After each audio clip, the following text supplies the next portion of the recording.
I was born June the 20th, 1990. I wasn't blessed with the opportunity to come up like most kids. At the age of 4, I was asleep one night and woke up to a gunshot. My grandmama came around the corner and said that she heard gunshots. A little while later, I seen ambulance and police outside the house. I seen a cop talking to my grandma, and as he was talking to her, she was crying. Once I looked back outside, I seen the EMS pushing a stretcher to the ambulance. I really didn't understand what was going on until the day of the funeral, when I walked down the aisle and seen my mama laying in the casket. I found out later on that it was my daddy that killed her. I was raised up by my grandma with my 2 brothers and sister.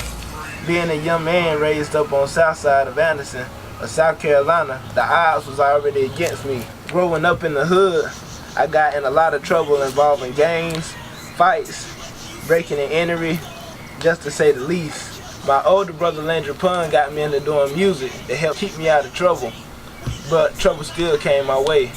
My first time going to jail was when I got into a fight with a gang leader in middle school. At the age of 18, I got robbed at gunpoint. After that happened, I felt like I needed to protect myself, and I did. I went to go purchase my first gun. Once I felt the power of having a gun, I went and got more.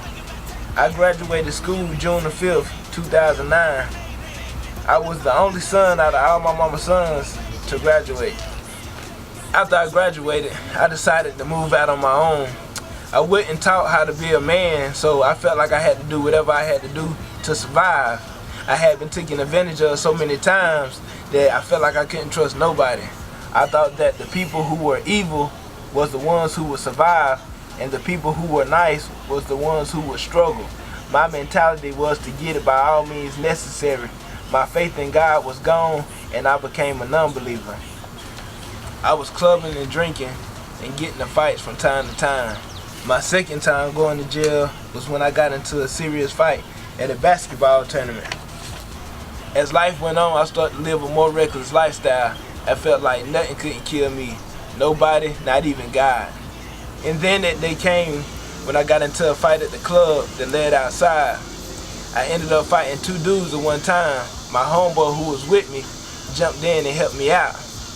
I heard 3 gunshots coming from a distance. So I rushed up off the ground and looked for my homeboy.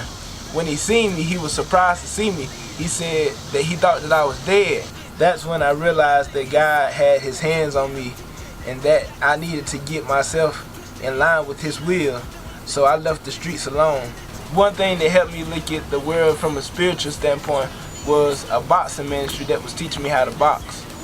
Boxing didn't only help me physically, but it helped me mentally and spiritually. The only thing I was lacking was reading my Bible and getting deep into my word.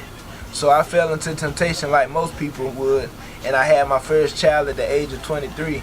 I left my baby mama 4 months into the pregnancy and ended up marrying a different girl. After going to my wife's church and hearing her pastor speak, Pastor Timothy Wilkins, I took my relationship with God to a whole nother level. I started getting in my word, reading, and also teaching it at the boxing ministry.